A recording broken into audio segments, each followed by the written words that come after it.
Most people underestimate what can be accomplished in a small amount of time when that time is used with precision and intention. We live in a culture that celebrates overnight success, but we forget that behind every overnight miracle is often years of quiet consistency, unseen struggle, and small decisions that compound. 15 minutes a day may not seem like much to the average person, but to a disciplined mind, to a hungry soul, and to a person pursuing purpose, 15 minutes is enough to change everything. 15 minutes daily is the difference between a drifting life and a directed one. It is not the quantity of time, but the quality of your focus within that time that matters. If you were to spend 15 minutes a day learning something new, reading a book, studying a concept, practicing a skill that would amount to over 91 hours a year, that's more than 2 full work weeks. Imagine what you could become in 2 weeks of undistracted learning. Now imagine spreading that time over 365 days, feeding your mind daily, stretching your capacity, sharpening your skills. That's how ordinary people accomplish extraordinary things, not by taking giant leaps, but by showing up daily and giving their minutes to something that matters. Some of the most powerful transformations in life don't begin with a massive event, they begin with a shift in rhythm. A small rhythm, a new routine, a daily commitment. You don't lose 100 pounds overnight. You lose a pound a week. You change your eating habits. You walk for 15 minutes instead of scrolling through your phone. Over time, those small steps create massive results. Transformation is not always dramatic. Sometimes it's silent, quiet, hidden in routine. But if you stay with it long enough, it will be visible to the world. 15 minutes of daily prayer may not feel like it's moving mountains at first, but over time it starts to move you. It changes your attitude. It aligns your heart. It renews your mind. You stop reacting out of fear and begin responding out of faith. You don't curse your chaos anymore because you've carved out a space for clarity. You don't let the day run you because you've already met with the one who authored it. 15 minutes a day reading scripture or studying wisdom, literature can anchor your identity in truth when everything around you is unstable. You begin to see differently, hear differently, move differently. You become less anxious and more anchored, because that time, though small in the moment, has become a source of strength, a well you draw from when your emotions are dry and your courage is low. 15 minutes of practice a day if you're a writer, a musician, a speaker. An athlete builds muscle memory. It forms neural pathways. It unlocks flow. It sends a message to your subconscious that this matters, and your brain begins to prioritize that growth. Over time, what felt awkward becomes automatic. What was difficult becomes instinct. What used to be a weakness becomes a weapon in your hand. This is the secret of great men and women. It's not that they had more talent. It's not that they were born gifted. It's that they respected time. They understood the power of consistency. They knew that 15 minutes a day of something valuable is worth more than 3 hours of something random. They didn't need to do everything in a day. They just needed to do one thing with intention every day. If you want to master a language, write a book, build a business, get in shape, deepen your spiritual life, start with 15 minutes.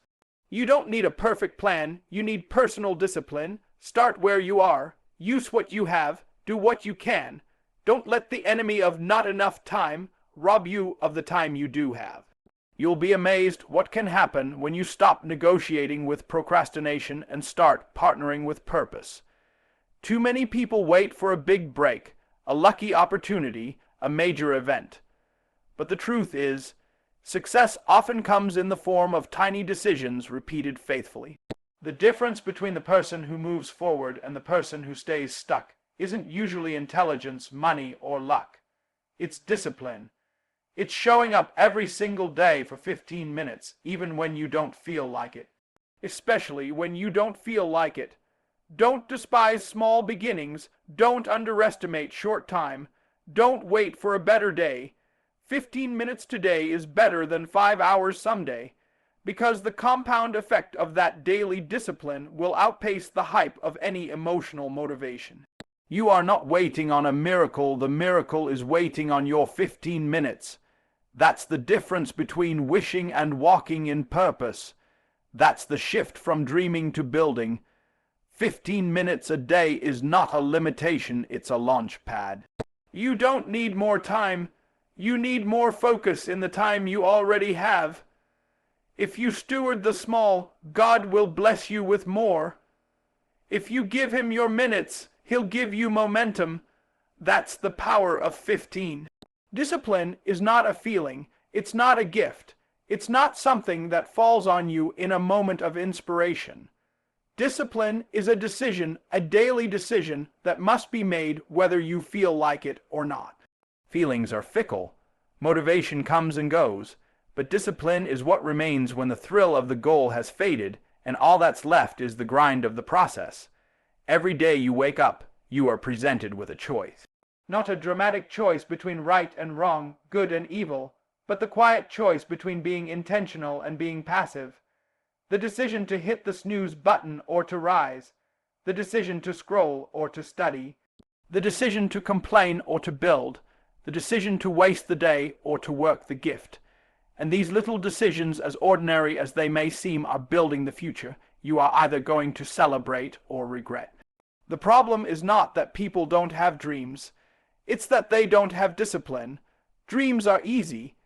Anybody can dream, but it takes courage and consistency to get up every day and make decisions that align with that dream.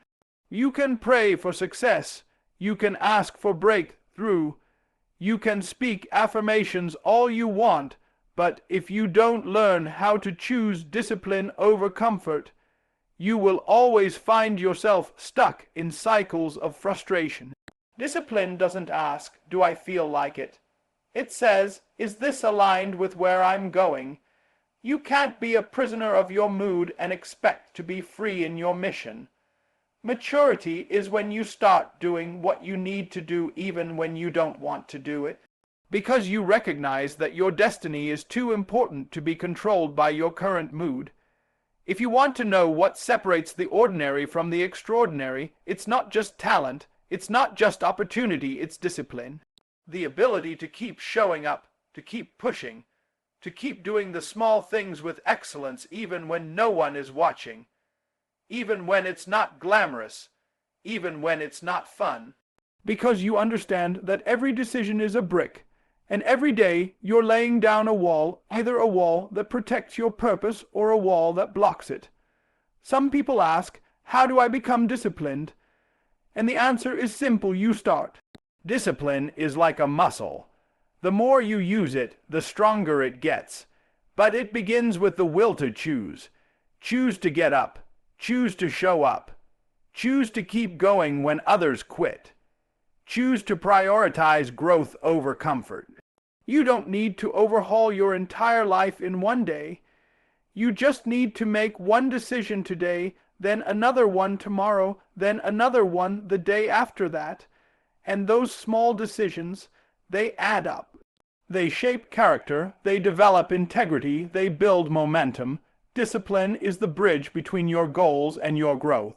You can write all the vision boards, make all the plans, post all the quotes, but if you don't have the discipline to act on it daily, you will stay stuck in a cycle of intentions with no results. God doesn't bless intentions. He blesses obedience. He blesses faithfulness. He blesses those who do the right thing even when no one claps, even when the doors don't open immediately, even when it's inconvenient. Let me make it plain. Discipline is the seed of dominion. When you discipline your flesh, you give your spirit permission to rise. When you discipline your mind, you take back the authority over your thoughts. When you discipline your habits, you shape your identity. Some of the breakthroughs you're praying for aren't waiting on God. They're waiting on you to get disciplined. Because what you do daily determines who you become permanently. If you want to be wise, practice discipline in your learning. If you want to be healthy, practice discipline in your eating and movement. If you want to be financially stable, practice discipline in your spending. And if you want to walk in purpose, practice discipline in your time, your relationships, your decisions. No, it's not easy, but hear me, it's necessary, because the cost of discipline is always less than the cost of regret. Regret will drain you, bind you, rob you, but discipline will stretch you, develop you, elevate you. One brings pain that produces power, the other brings comfort that ends in chains. So choose wisely. Decide today that you're going to show up for your destiny, not just when you feel inspired, but especially when you don't. Because every disciplined decision today creates a destiny tomorrow. And when you make discipline a lifestyle, success is no longer a question of if, it's just a matter of when. Mastery does not come by magic. It doesn't fall into your lap because you wished for it, or because you posted about it, or because you got excited one day and worked hard for a few hours. Mastery is the child of consistency. It is born in the quiet repetition of the same action again and again, until what was once unfamiliar becomes instinctive, until what once took effort now flows with ease, until what you used to stumble through now becomes the very thing that sets you apart. Too many people are praying for mastery while running from the process. They want the crown but not the commitment. They want the platform but not the preparation. But the truth is, you don't become excellent by accident. You don't rise to greatness by working hard once. You rise by choosing to repeat the right actions daily, even when you see no results, even when no one claps, even when it's boring, even when you feel stuck. Consistency is not glamorous. It's not exciting. It's not something you can post on social media to get 100 likes. It's early mornings and late nights. It's saying no to distractions. It's choosing to be faithful over being flashy. It's doing it when no one's watching. It's doing it again and again and again until you become the kind of person who doesn't need to try because it's now who you are. You don't get in shape by going to the gym once. You don't become a leader by reading a book once. You don't grow in wisdom by praying once. You don't build a legacy by showing up once. Consistency is the evidence that you're serious, that you mean what you say, that you're not just inspired, you're committed. It's easy to be consistent when you're excited, but real growth happens when you remain consistent when you're tired, discouraged, or unseen. That's why consistency is so powerful, because it has the ability to override talent. You may not be the smartest, the most talented, or the most connected, but if you are the most consistent, over time you will rise, because God honors faithfulness. Life rewards those who refuse to quit. Consistency is the great equalizer. It allows ordinary people to achieve extraordinary results through persistent effort. There are people waiting for a breakthrough, praying for something to happen, but they haven't committed to doing the same right thing for more than a week. They get bored, they get distracted, they move on, and every time they stop, they delay the reward that consistency was about to deliver, because the results you want are not found in what you do occasionally. They are found in what you do daily. You can't microwave mastery, you can't fast track greatness. You build it brick by brick, habit by habit, decision by decision. You have to be willing to be a beginner. You have to be okay with being awkward. You have to endure the phase where you're bad at it, unsure about it, where nothing seems to be working. That's where most people quit. But those who stay, those who push through the dullness, the discouragement, the doubt, those are the ones who cross over into mastery. Mastery isn't just about performance, it's about identity. It's not just about doing something well, it's about becoming the kind of person who does that thing without thinking. It's not just about learning how, it's about being transformed by the process. And that transformation only happens when you give yourself time, repetition, patience, commitment. You do it until the doing becomes part of your DNA. Some of you have the seed of greatness inside you, but you haven't given it the water of consistency. And then you wonder why it hasn't grown. You plant it, then dig it up. You get excited, then you get distracted. You start, then you stop. But seeds don't grow because you planted them. Once they grow because you stayed with them, nurtured them, protected them, and waited through the seasons when nothing seemed to be happening. The danger is that inconsistency creates self-doubt. You stop trusting yourself because deep down you know you don't follow through. But when you commit to consistency, you begin to rebuild trust not with others, but with yourself, and that self-trust becomes your strength. You begin to walk with more confidence, speak with more clarity, move with more purpose, because you know you can keep showing up. Mastery comes to those who are willing to embrace the monotony, who are willing to repeat the basics over and over until their excellence is effortless. You don't have to be perfect, but you do have to be persistent. You don't need speed, you need stamina. You don't need hype, you need habits. It is not what you do one time that changes your life. It is what you do every single time. So if you want to rise, be consistent. If you want to grow, be consistent. If you want to lead, create, inspire, influence, be consistent. Because when you are consistent, mastery is inevitable. Perfection is a trap. It looks noble on the outside, but underneath, it's paralyzing. It whispers lies to your spirit, lies that tell you not to begin until everything is in order, until every detail is flawless, until every fear has been silenced. But the truth is, you will never step into your future if you keep waiting for perfect conditions. Life doesn't reward perfection, it rewards progress. The blessing is not in perfection, it's in momentum. The enemy of your growth is not failure, it's hesitation. It's being so obsessed with getting it right that you never get it going. It's rewriting the plan again and again, but never taking the first step. It's analyzing until you're paralyzed. But if you wait until everything is certain, you'll miss every opportunity. Because success doesn't come to those who stand still.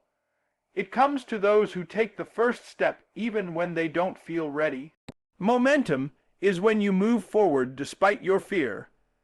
It's when you stop obsessing about what could go wrong and start focusing on what you can do right now. It's the power of small beginnings. It's the fire that starts from a single spark. Momentum is powerful because it multiplies. When you take one step, it becomes easier to take the second, then the third, then the 10th, and before you know it, what felt impossible is now your new normal. You may be tempted to think, if I can't do it perfectly, I won't do it at all. But that's not wisdom, that's bondage. That's pride in disguise. Because perfection is not the goal, growth is. And growth only happens when you move. When you start, when you try, when you fail and adjust, when you fall and rise, when you dare to keep going even when your work is messy, your process is unclear, and your confidence is low. God never asked you to be perfect. He asked you to be faithful. He never asked you to have it all figured out. He just asked you to walk by faith, step by step, day by day, little by little. The miracle is not in the mastery, the miracle is in the movement. That's where he meets you. That's where doors open. That's where courage grows. That's where clarity comes. Momentum doesn't require massive effort, it requires consistent effort. You don't need to move fast, you just need to move forward. If you focus on getting it perfect, you'll delay what you're called to build. But if you focus on progress, on obedience, on taking action, you'll see that every step, even the imperfect ones, are building something meaningful. Some people are stuck, not because they lack talent or opportunity, but because they are addicted to perfection. They don't realize that perfection is often just fear dressed in productivity.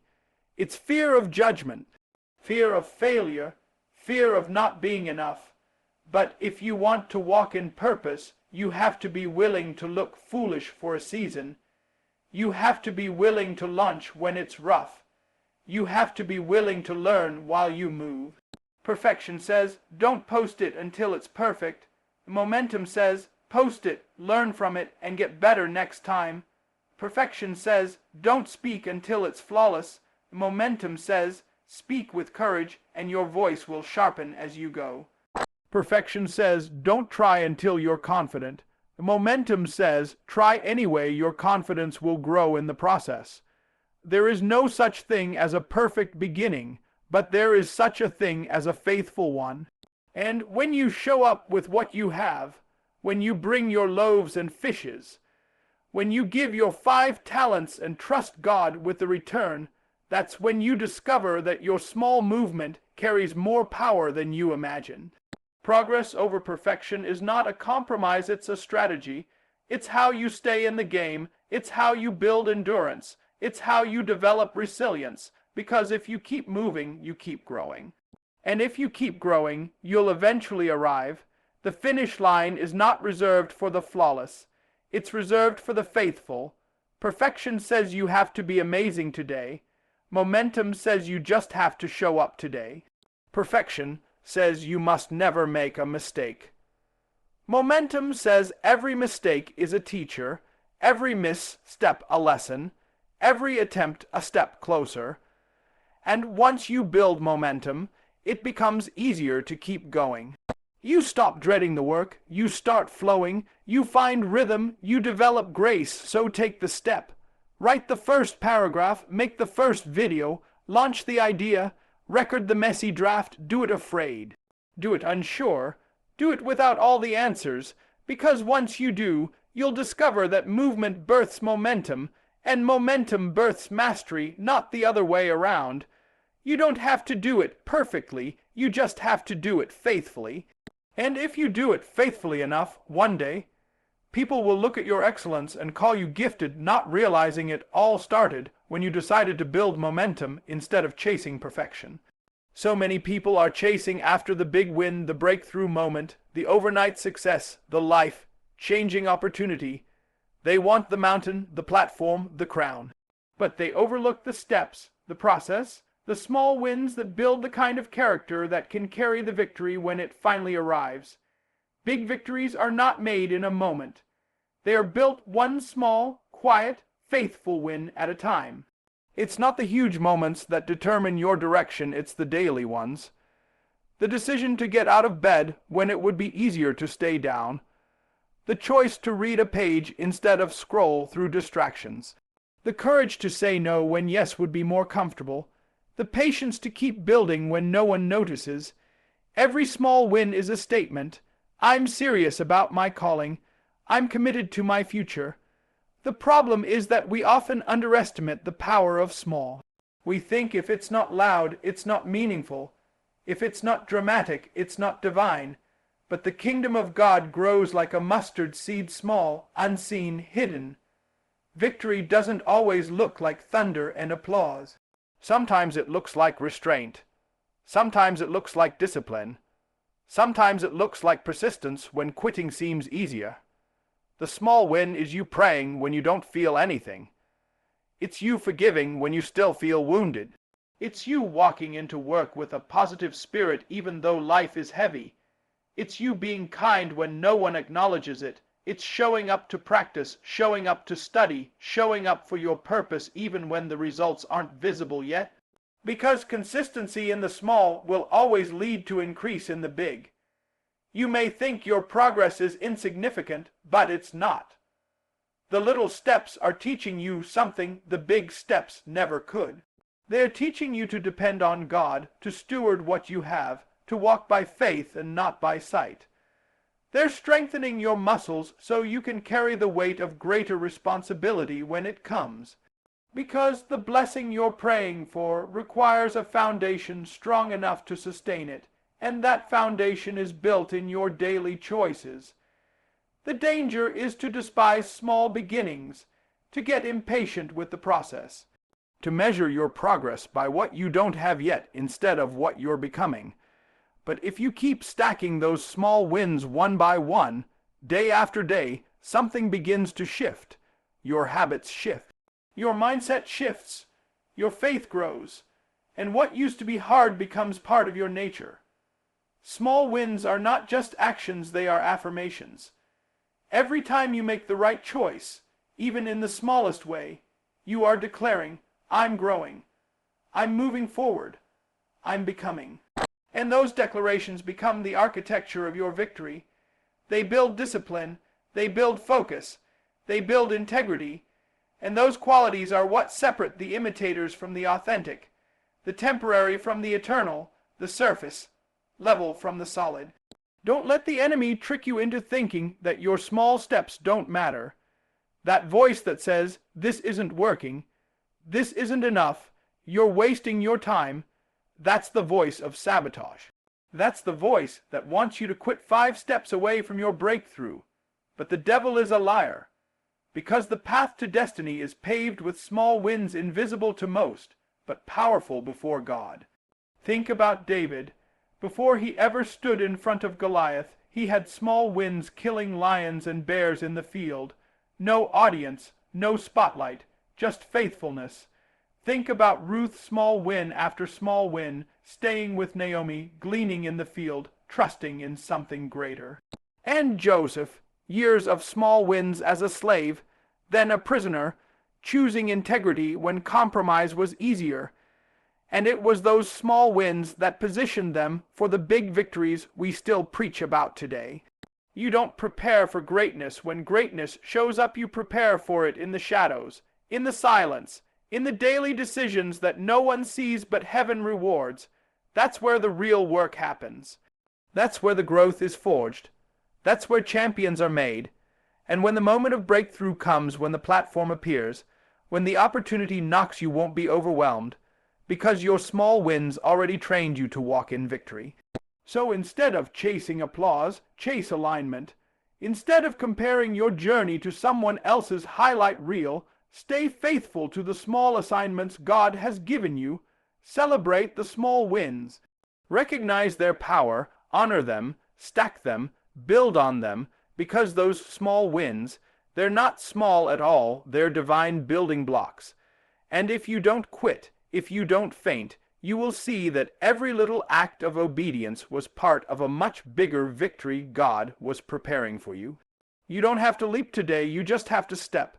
You don't need fireworks, you need faith. And if you keep choosing those small wins, one day you'll look up and realize you've arrived in a place that seemed impossible. Not because you took one big step, but because you were faithful in every little one. Now hear me. Because everything you've just received boils down to this truth. You are one decision away from a completely different life. Not one giant leap, not one perfect day, just 15 intentional minutes done daily, done faithfully, done with focus and purpose can unlock the doors you've been praying to walk through. You don't need a miracle to start, you need a moment. You don't need perfection, you need progress. You don't need applause, you need alignment.